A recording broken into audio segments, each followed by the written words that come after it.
জায়গাতে ইনশাল্লাহ আমি যাওয়ার মন স্থির করেছি। কেন ভাইয়েরা অনেক রিকোয়েস্ট করছে, আমাকে কিছু কিছু জায়গা থেকে অনেক দিন ধরে রিকোয়েস্ট করছে।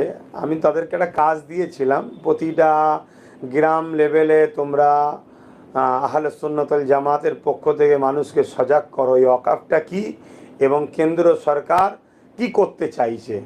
এটা দীর্ঘ প্রায় দিন ধরে আজকে করে আসছে।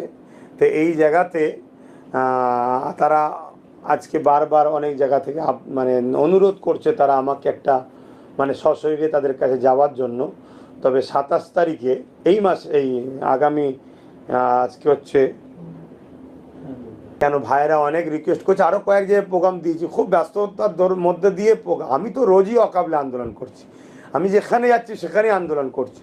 তবে আহলে সুন্নাত ওয়াল জামাতের শাখা ইউনিট কমিটি যারা আছে তেনারা তো বারবার আবেদন করছে যে আমি আপনারা যে কাজ দিয়েছেন আমি করেছি, আমরা করেছি, আপনি যদি একটা কোনো প্রোগ্রাম করে আমাদের সাথে একটু সাথ দেন, আমরা আপনাকে যদি পাই বক্তা হিসাবে আলোচক হিসাবে আমরা বড় খুশি হব।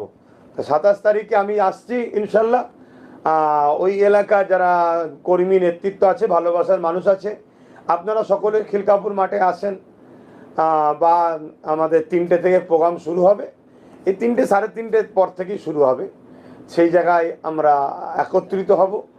আমরা আমাদের দেশের যে গণতান্ত্রিক দেশের সংবিধানের যে রাইট এবং কেন্দ্র সরকারের যে কালা কানুন তার বাতিলের দাবিতে, যেটা সুপ্রিম কোর্টে কেস চলছে, সংবিধান আমাদেরকে রাইট দিয়েছে, আমরা গঠনতন্ত্রভাবে আলোচনা করব এবং